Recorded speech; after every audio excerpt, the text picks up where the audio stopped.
Hello and welcome to Fashion by Faith. My name is Kalifa, and here we are rooted in faith and draped in style.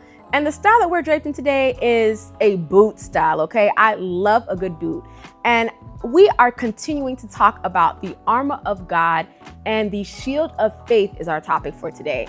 And when I think about faith, I think about exactly what I just talked about, which is my tagline for my channel, rooted in faith. That means that you have something to stand on. You have assurance that something is going to happen. You have assurance in God. You have faith in Him. And we're all currently walking out some sort of a faith journey, whether it is faith in God or you're believing and having faith to do something next, to go to the next level, whatever it may be, we're all in a faith journey right now. So when we think about that shield of faith, a shield is something that you hold as you are currently in the thick of battle.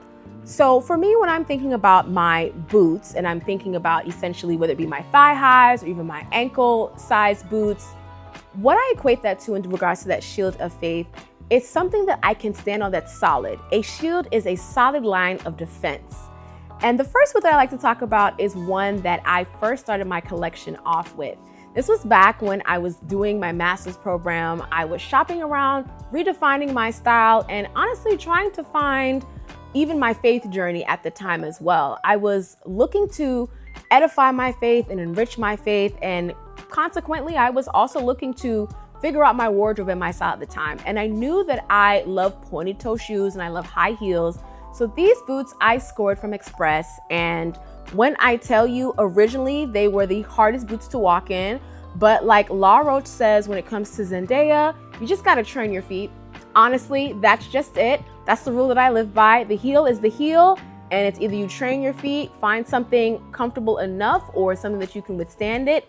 Essentially, these heels, I've been in them for quite some time, and they were a great prep and training ground for the other heels that you're gonna see here.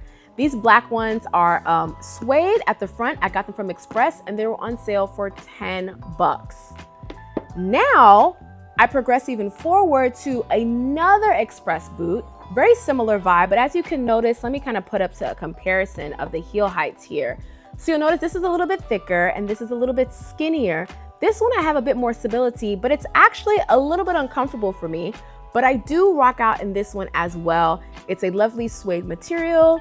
Please make sure that you're wearing this when it's not inclement weather. You want to make sure that it's fully nice and dry, and it has good stability as well. As we're talking about stability and durability, we're going to the patent leather boots. These are some of my favorites that I scored a while ago at a Ross in Atlanta. I love, love, love wearing these during the fall and winter months. And when we're referencing stability, look at that heel. You can go anywhere in a good block. That is stability right there. You're standing on something solid. And that's what we're thinking about when we're talking about our shield of faith, is having something solid to stand on. What is your faith built on right now? Is your faith built on shaky ground? Is it built on incorrect narratives that you're telling yourself about who God is and what He's going to do for you? Or are you building it on a solid ground? Kind of like the solidness of this boot right here. I can pretty much walk, run, you name it. I can be in these boots all day, all night, no problem. As we're thinking about a shield of faith, you notice in the traditional shields that you may see if you've watched certain period pieces about previous wars, or any sort of cinematic film that has depicted any sort of battle or war scene, that the shields that they use pretty much have a large covering. You don't see shields that will not cover enough of the body to protect them against what they are up against in the thick of battle. And that is why I think about my thigh highs. My thigh highs, when I tell you, they provide a level of just one classy, sexy boot, lovely patent leather, but also it is pretty much covering almost my entire leg because it's going up to my thigh. When we think about a shield, and in particular this shield of faith, it is going to cover the bulk of you. Outside of course, we have the breastplate of righteousness, we have the helmet of salvation, different elements that we've been discussing and will discuss about the armor of God are covering different body parts. And now you have this additional layer and an additional assistance, an additional weapon of warfare that you can use to shield you against the attacks of the enemy. When your faith is sturdy, when your faith is fully rooted in God, you're able to have something that can go up against those attacks. Think about if you were up against someone that maybe didn't like you, or things that maybe have happened in a previous timeline where things have maybe not gone right and there have been some difficulty that you've faced. If you were on the opposing team, or if you're someone that maybe has played sports and you've gone head to head with maybe an arch rival, or it's been a long-standing feud between two particular schools and you're playing on one team, when you think about going against your opposition, you think about, what can I use as our line of defense? What can I use within the offense? There are certain terminologies when we're talking about being able to truly get and win the battle that is set before us. And a shield of faith, that's your weapon of warfare. Like, that is your first line of defense. That is something that you want to think of as not just, okay, I may need it, I may not need it. No. You absolutely need that shield of faith. And another aspect that I'm thinking about when I think about faith and just the durability of it, and how having that shield of faith is rooting us in our journeys even right now, presently, is when we talk about the mustard seed. A lot of time people talk about the size, but no one talks about just the durability and how a mustard seed, like, it has power. It has, it's strong. It's small in size, but it is mighty in strength. There's not much that can honestly, of course, powder down a mustard seed, but of course, mechanical things such as if you have a hammer or anything like that. But a mustard seed, though very, very tiny, is able to provide such durability. You can put things on a mustard seed and not crush it.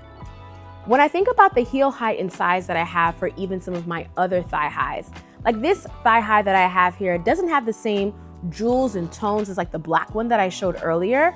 It has a very similar heel height. And what I love about this one, when I think about durability, is how it has lasted me through many winters and many fall seasons. When I tell you, this particular boot in general, I have been on this boot, and you're not gonna believe it, with the heel height and size, I've been on this boot in ice. I know, you're probably thinking Kalifa, how? I don't know how. By my faith in God, knowing that I will not trip or fall, that's how. I have used this particular boot, and I've been able to walk confidently, standing on my faith, knowing that each step that I take, God has me. I have faith in where He is taking me. I have faith in what He has told me. I have faith in knowing that He is who He says He is, and He will do what He says He will do. For the last boot here, I have one that is pretty shiny, and it is a color that I don't always recommend that someone add to their wardrobe. You don't in particularly need it. I would say start off always with blacks, browns, darker colors. Those tend to stay in rotation, and you get the most cost per wear when it comes to those darker colors. But this is a silver boot that, of course, I scored because I absolutely love boots, like I talked about. And this one I got from Amazon. These other boots here are from Steve Madden. These boots I talk about at front are from Express. And I said I got that boot from Ross.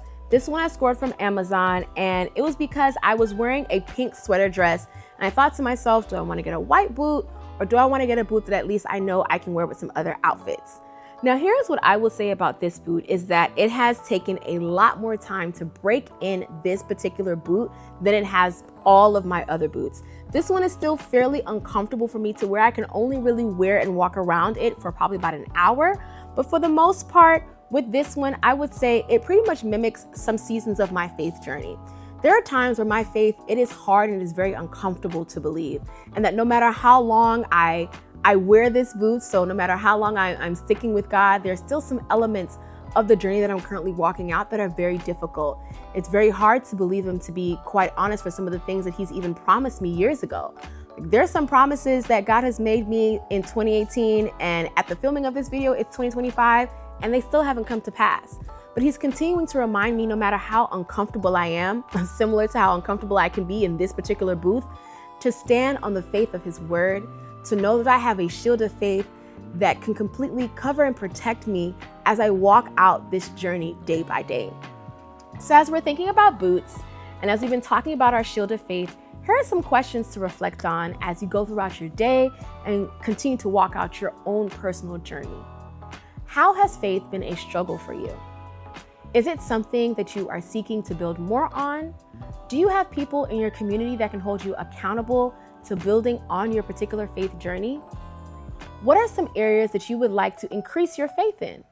Are there times where you see that you have no faith at all in what God has called you to do or who He's called you to be? Are there elements of your faith journey right now that you need prayer for? Drop down in the comments below your thoughts on the questions, as well as your favorite boot.